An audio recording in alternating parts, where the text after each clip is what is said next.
For those of you that don't know me, I'm a licensed real estate agent in the state of Minnesota, and I work the entire metro area, Minneapolis and St. Paul. This is part two of my two-part series, which is what home sellers should expect in this real estate market shift.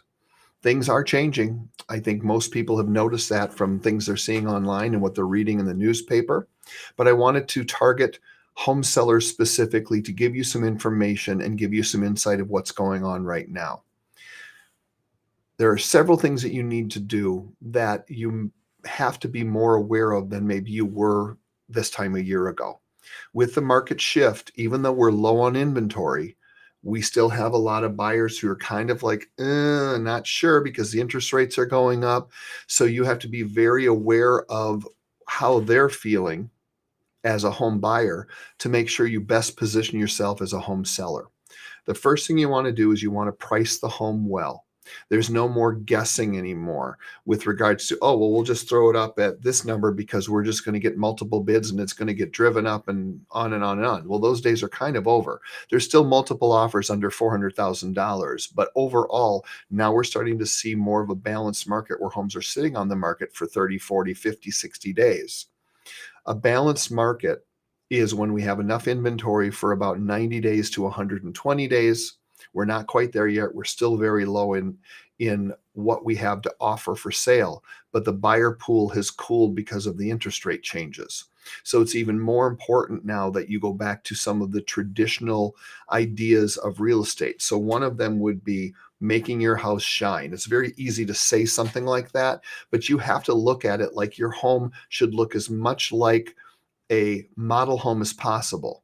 I'll give you a great example. I was showing properties to a client just over the weekend, and one of the houses we went in, they had so much stuff in every single room. It was on every wall. It was laying in every room. They did a lot of arts and crafts, but they had so much stuff on the walls that it was overwhelming. I'm not saying that it wasn't cute or didn't feel warm for the people living there, but for someone coming in that doesn't know anything about this home, does not know the people that live there, it was overwhelming to the point where they just wanted to leave because they're like, well, we can't even judge how our furniture would fit in here because there's literally so much stuff. So you really want to make your house look as much like a model home as possible. And what that means to me is very plain, stark walls, very little personal stuff in there, and very limited amount of furniture.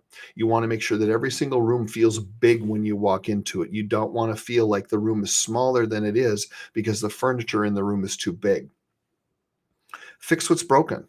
I think the days of going, oh, well, we know that this doesn't work and that doesn't work, but we don't care and the buyers are just going to take it because they're so desperate, those have come to an end. So if you know of something that's important, please fix it, because what ends up happening is that it could be a $500 repair that could turn into a $5,000 repair if you let the buyer assume responsibility or ask for you to fix it after the fact when they're in the contract.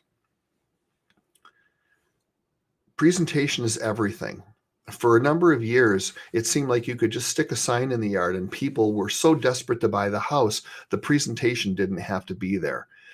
This was an anomaly, and it was a very short-lived anomaly.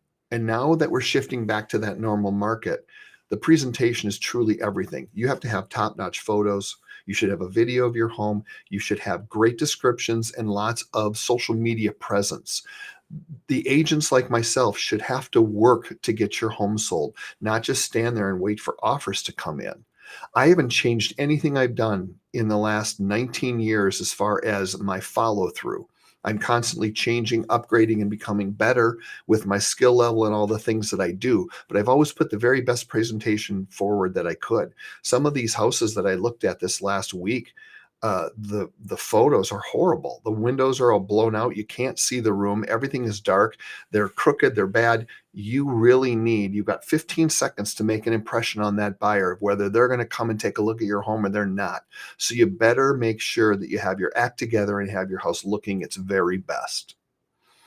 Be prepared to be patient. This is the last thing I want to mention, and it's true with buyers as well.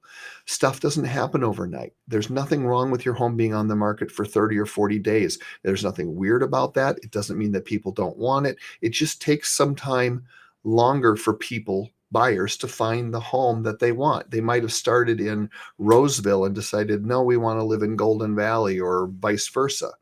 It takes time sometimes for buyers to figure it out. So you have to remain patient and diligent. If you can do that, that will be the success for you moving forward. It's so vitally important to not lose sight of that. This is a process.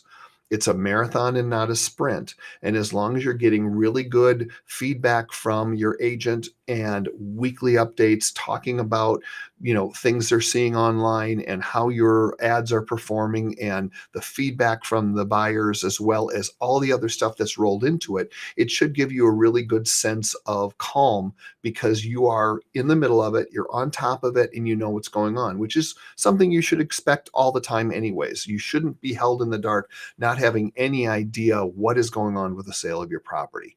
If you do all of these things, it's puts you in a much better spot to be successful, because right now, with the interest rates going up, there's a lot of people who've kind of bowed out for a little while. So I'm seeing these homes sit for longer. Now, who's going to look the best and be the most attractive? It goes beyond just the price. It's also the presentation and the look of the home.